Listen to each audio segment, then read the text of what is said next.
Hi everybody, welcome back. Thanks for tuning in. After the last video on this beautiful 1955 CJ5, I finally got the motivation to keep going on this and get it finished so we can start driving it on a regular basis. Well, out of all my vehicles and engines I've got around here, this Jeep leaks the worst of all of them. So we're going to address that in this video. We're going to change the gaskets on the front and rear differentials and the oil pan as well, because those are the three places that it seems to be leaking the most. I've had the gaskets for a while, so we just need to get them installed. Front and rear diff. This is the oil pan. And I've even got a new bolt and washer kit for the oil pan. All right, the crankcase is still draining back there. Now we can pop the cover off the differential. I did have to jack the Jeep up just a little bit on the right side so I could get the oil pan under the leaf spring there.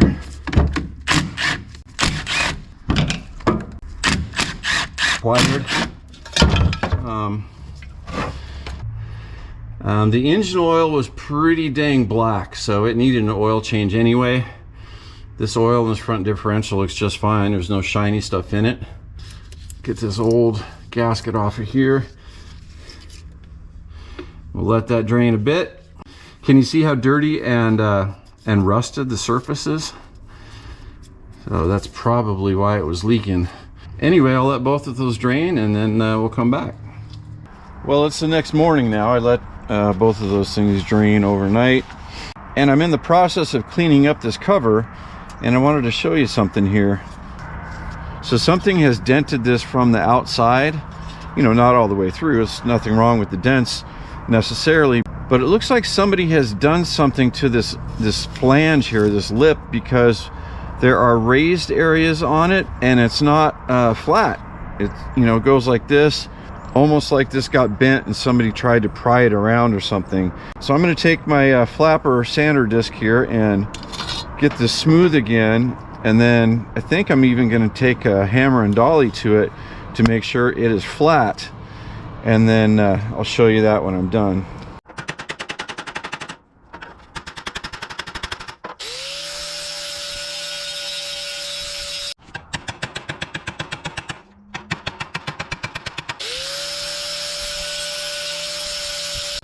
That's looking much better. I got that weird edge all ground off and knocked down flat. So I think this sucker is going to seal up this time.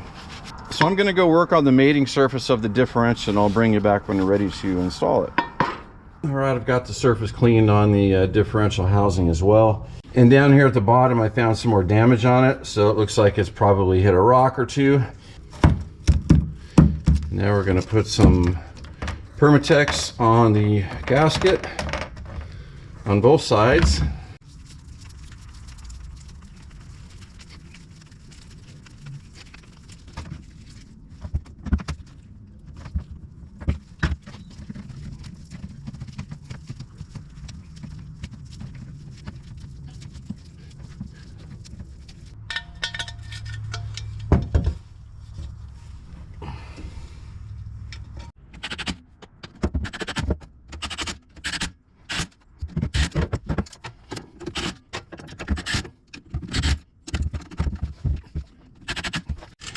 I'm going to go back over all of them by hand just to make sure that they're pretty much torqued at the same value. We don't need to use a torque wrench on this. We can get a feel for it. So I like to spin them on quick with the tool and then check them at the end by hand. Now I'm going to clean up the plate itself, because we made kind of a mess in the process.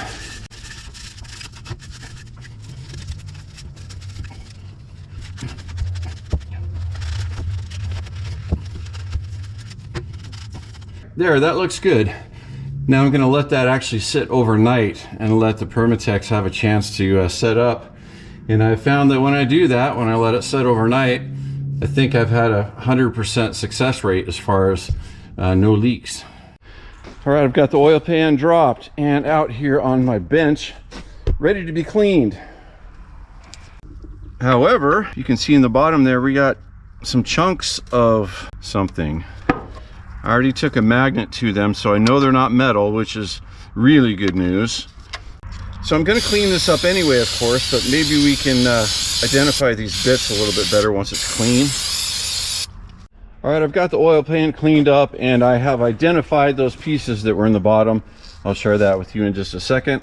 Let's crawl under the Jeep. I want to show you the bottom end of the engine and also share with you what that material was. Maybe you guys have figured it out already. All right, here we are. This is, of course, the dipstick, which I never removed, and this is the oil pump pickup. And as long as we're in here, I like to reach up and wiggle the rods a little bit, see if there's any play up and down. Side to side isn't such a big deal, but up and down is.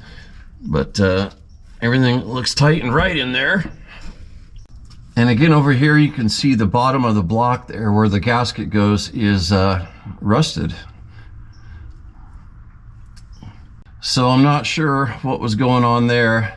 There was a gasket failure in this. When I took it off, there was a piece missing. And to end the suspense, that's what was in the bottom of the oil pan, just little bits of the edge of the old gasket, because it's pretty old and brittle. So that is, of course, really good news that that's what it is. And I think we also identified why it was leaking so badly, because it was just not making a seal. Kind of all the way around, it wasn't making a seal. So this is messy work, but now I can get up in here and clean the surface and get the oil pan reinstalled with a fresh gasket, and hopefully we can get this thing to seal now. All right, I got the oil pan reinstalled, all sealed up, should be good. Now we're going to pull the Jeep out and do the rear differential and then let everything sit overnight.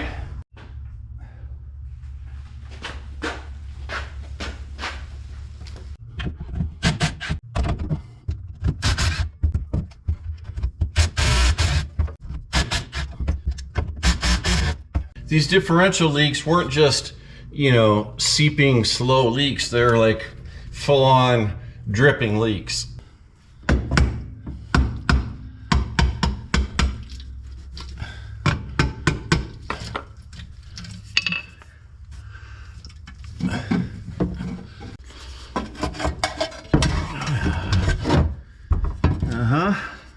It looks like back here there was sealant used on this one, but we still had a big leak for some reason. Well, take a look at this. I think that's probably why it wasn't sealing. Yeah, we just got a bunch of rust and corrosion in here, and there's no way that that thing would seal. So mystery solved there. Let's see if we can scrape this stuff off at all.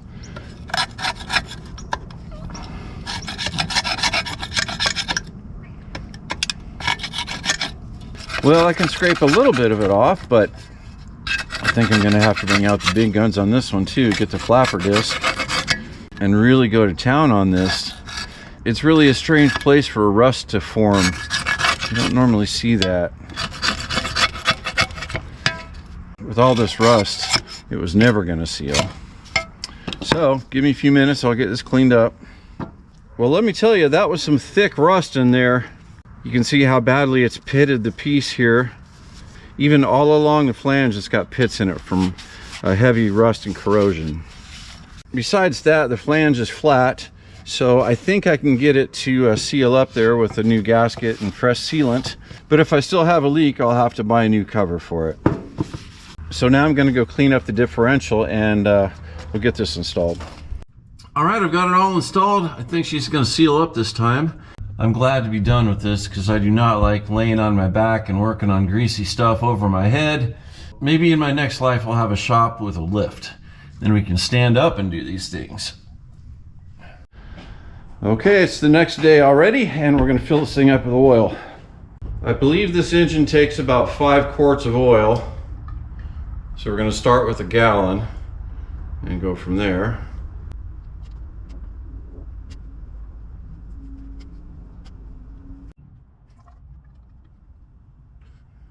So now I'm going to let this sit overnight again, and I got some fresh oil pads down there, so if anything drips at all, we're going to see it. Of course, I'll do this again after I take it for a drive, but we'll check it first, just sitting cold overnight. So now I'm going to put some gear oil in the front and the rear differentials, and I'll see you guys in just a minute.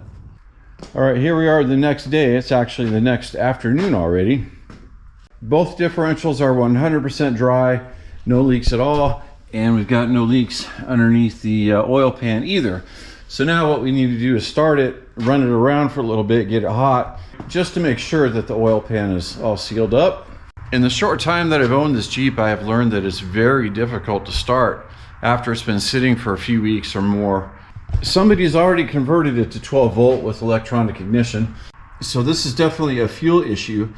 And I know that there's fuel in the tank. So either something's wrong with the fuel pump, or maybe the fuel filter up here is just clogged.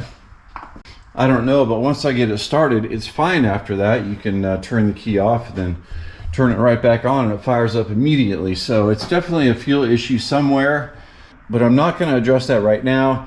I just want to make sure that all our leak repairs were successful.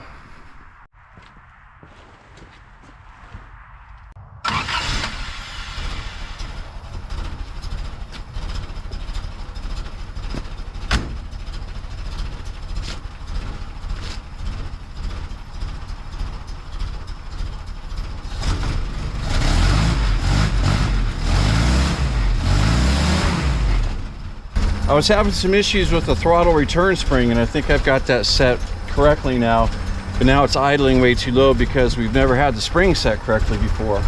So let's just turn up the idle.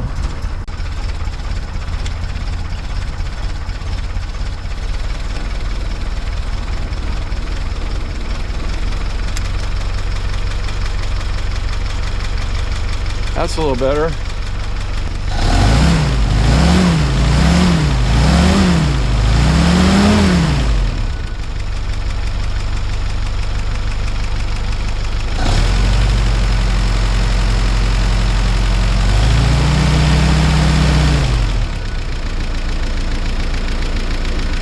That's good.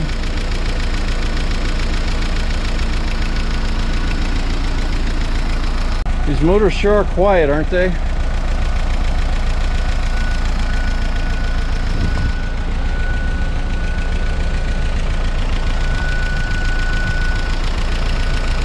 Let's kill the engine and check the oil just to make sure we got it at the right level.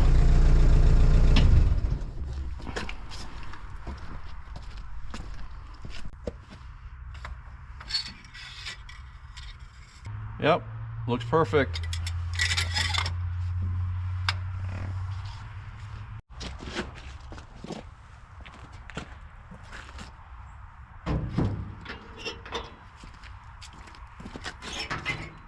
Now, like I said, once you get the fuel flowing, then this thing starts immediately.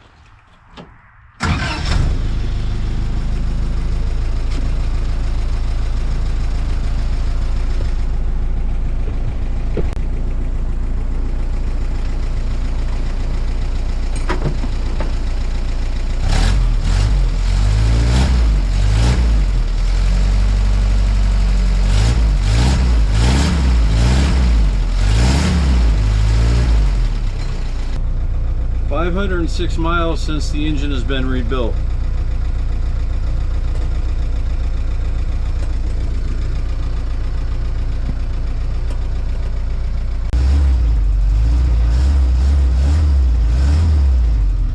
All our repairs look really good. Both differentials and the oil pan are still 100% dry. So that is a huge improvement. I mean, it was really leaking quite badly before. So what we're going to do now is pull it back into the shop and let it sit overnight again, and I'll put some more oil mats underneath the engine and the transmission transfer case, and then we'll come back out in the morning and see how it looks. If everything looks good, which I think it will, then we can move on with the second part of the video. Well, good morning again. Let's pull this out and see how it looks.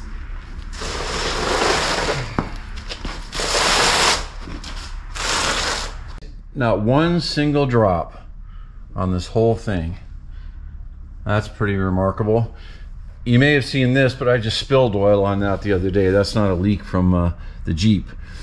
So that's good news. I can finally remove the cardboard and pads and everything else underneath the Jeep. And looks like it's not going to leak on us anymore, or at least not as much. So I think this poor girl's been leaking like that for quite a while, but it just took some elbow grease and new gaskets and sealant. So we're good to move on to the exhaust. So let me show you what's wrong with the exhaust that we have on here. First of all, you can see we've got a nice hanger here, but there's nothing in the hanger. That's because the exhaust is completely rotted off. It's loose also, and it's just being hung by some tie wire right now. You can see the black stuff on the bottom of that muffler there. Well, that was an attempt to plug some rust holes in the muffler that didn't really work. Now if you come over on this side, you can see up there we've got another big hole in the pipe. The pipe itself is rusted. I'm not going to show you the whole thing right now, but suffice to say there are many holes in this exhaust pipe. All right, here's the new kit I ordered in the mail. There's not much to it really. We just have 1, 2, 3, 4 pieces, including the muffler there.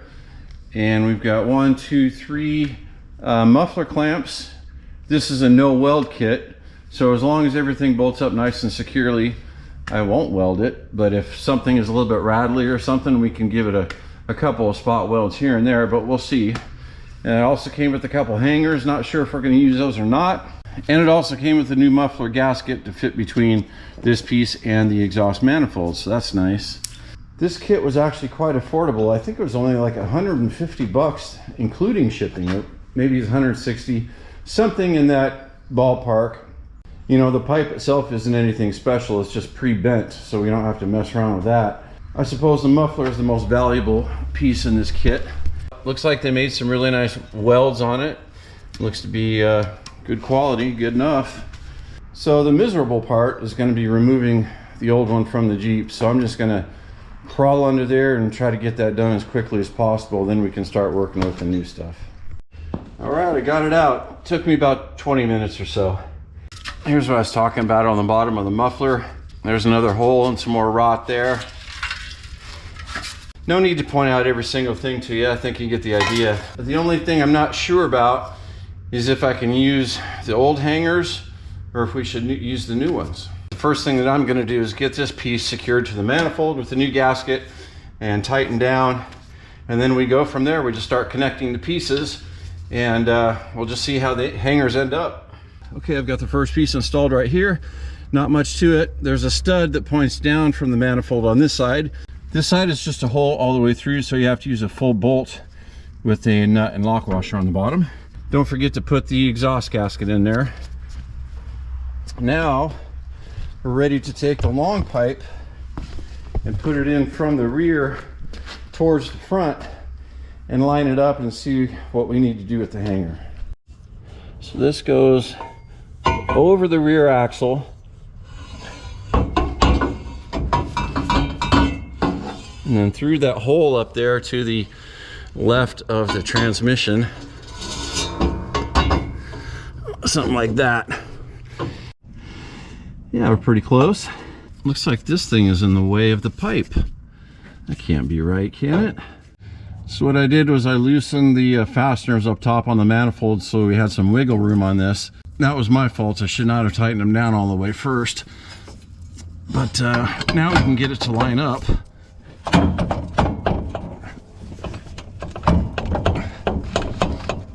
Like that.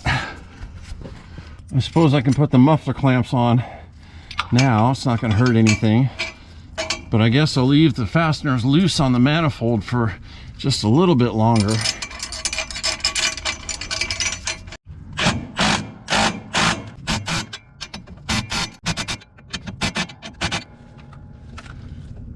All right, good.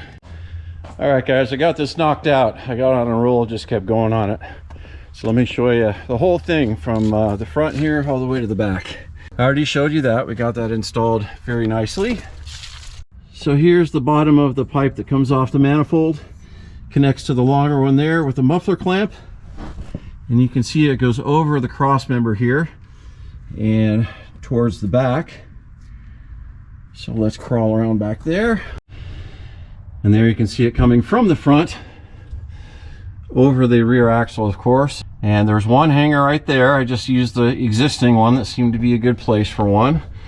Then there's another hanger right here that also seemed to be a good place for one. Muffler clamp, muffler.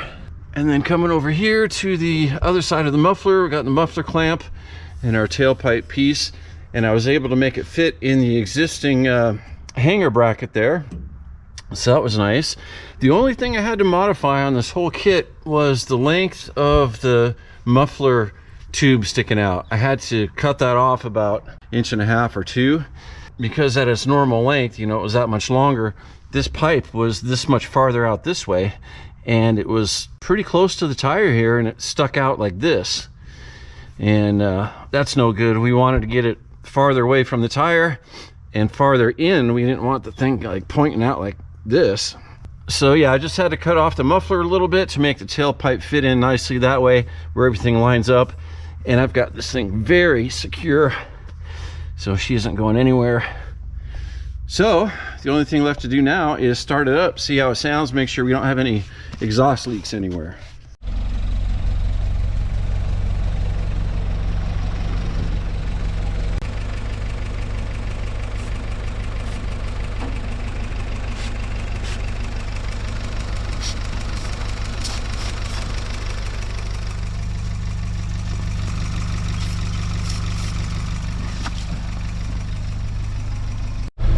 Everything looks really good. Sounds good too. Let's jump in it and rev it up.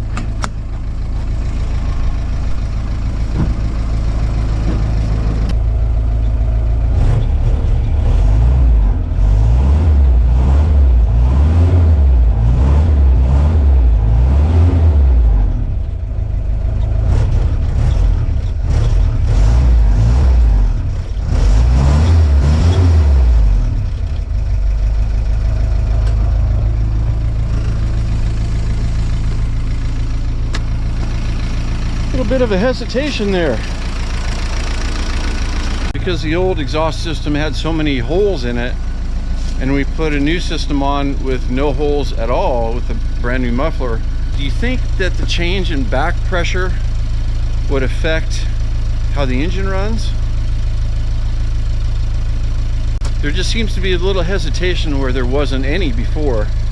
I'm gonna let it warm up a little bit, check it again. If it's still hesitating when it's warm, then maybe I'll try richening up the air fuel mix just a little bit. Worth a try.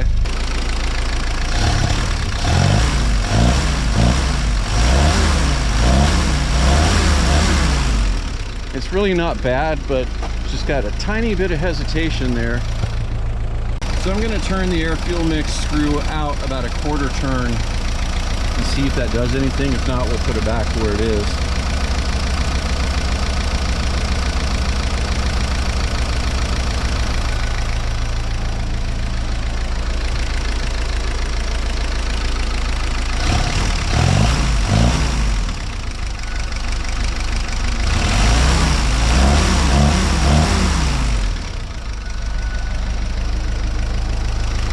Now it's about the same.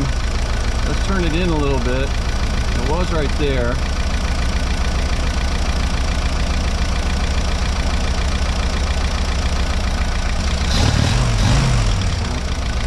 That doesn't seem to have any effect. I'm going to try advancing the timing just a smidge.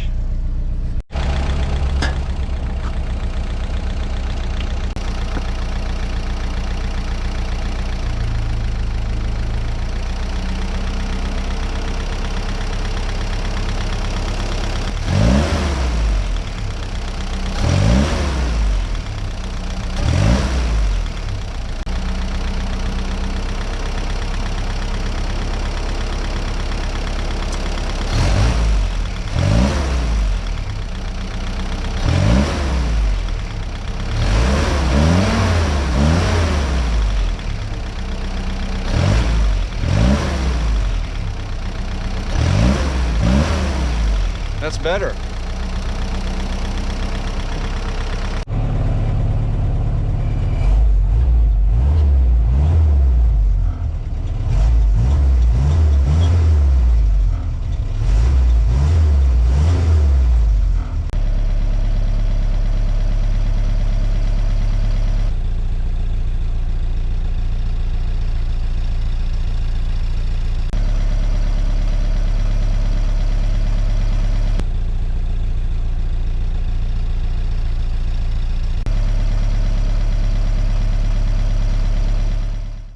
Well, that's something new for me. The Jeep noticeably ran different with the new exhaust on it. Changing the air-fuel mixture didn't do anything, but advancing the timing a little bit did. The engine has excellent response again, just like it did before. I mean, it's almost kind of hard to believe because this is not a race car, you know. This is a small 4-cylinder engine with a small exhaust, but I don't know. What do you guys think? Do you think that's what actually happened? Or you think that was just a coincidence and something else was making it hesitate a little bit? I don't know what else it could have been, because it was running perfectly before I changed the exhaust and then it wasn't afterwards. So I have to go with the facts at hand here and tend to believe that that's probably what it was. So the oil leaks in the exhaust were a couple of good things to cross off the list. So as it is, I could drive this right now. Maybe I will. Maybe I'll take it to the hardware store or something, see how it does. But the next video on this Jeep, what I want to do is put locking hubs on the front, or freewheeling hubs, or whatever you want to call them. I think that would be a good upgrade for this particular vehicle just because it's so nice. It's probably going to spend 80% of its time on the road and 20% off-road. I do intend to take it off-road. I'm not afraid of the paint or anything like that. These things were made to have fun with, right? So I'm definitely going to take it off-road.